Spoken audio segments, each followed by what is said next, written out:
What if I told you one of the best driving arcade games of all time allowed you to possess other drivers, like a car hopping ghost detective?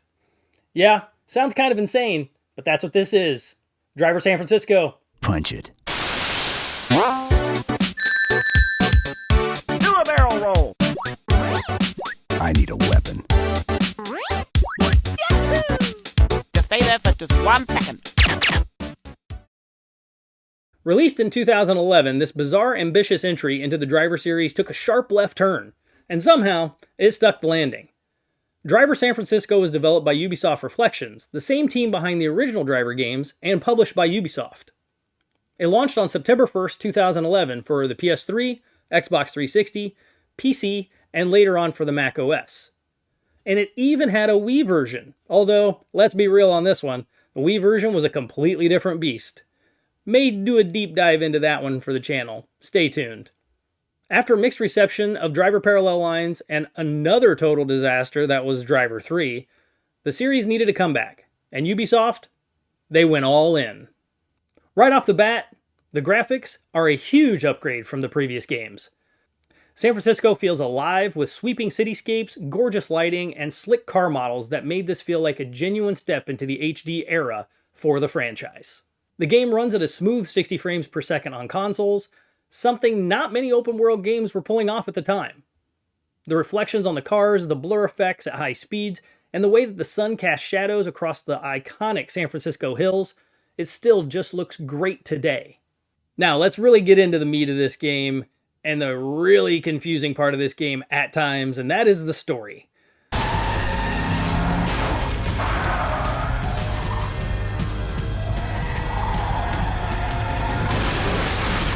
It's wild. It's all over the place. You're gonna get confused, but you're gonna enjoy it, I promise.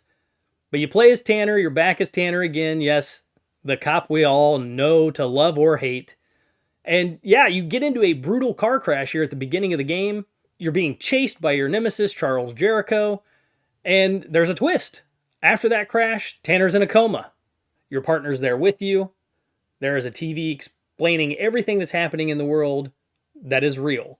Well, that TV is essentially telling your brain everything that's happening, and you are figuring out the mystery in a coma. More or less, you're dreaming what you hear on the news, therefore you're going to do all of these missions to figure out and solve the mystery while you're still in a coma. Yes, like I said, it's totally crazy, it's totally outlandish, it doesn't make sense a lot of times, but it doesn't have to because it's a video game and it's fun, and this is a lot of fun. So you got to take that aspect of it and just forget it and just have a blast with it.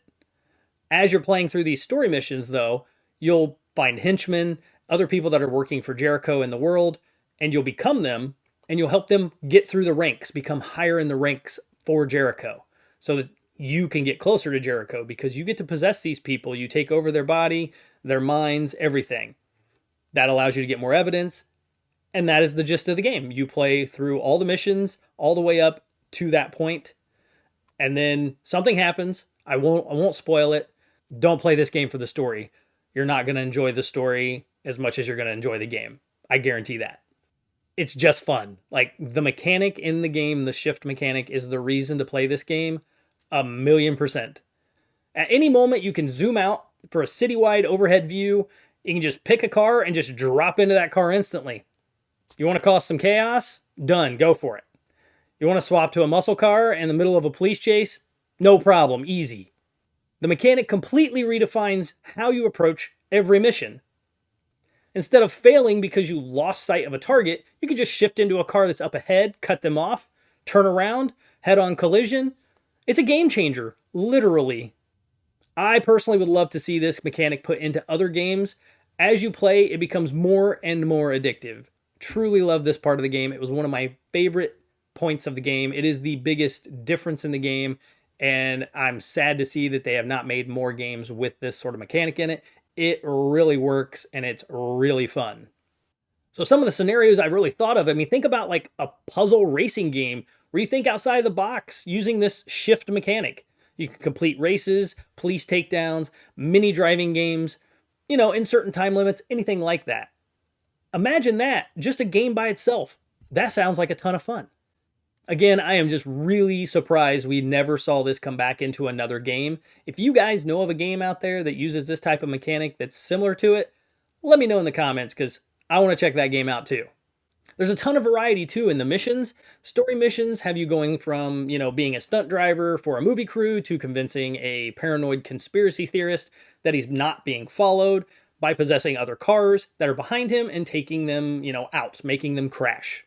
Add in dozens of side missions, races, stunts, police chases, and you've got a sandbox that's constantly encouraging you to play with its mechanic. The shift mechanic in this game is 10 out of 10 fun. Whoa! There's no part of me that wants to believe what I just saw. Yeah, but you saw it. I'm not losing my mind. It's real. Yeah, it looks that way. Okay, I want to try and sum up the story a little bit for you and kind of explain how the game works when the story is going along the path. The first thing I want to say about the story and the way the game puts the story together are the story missions. Every couple of standard missions, you get a story mission.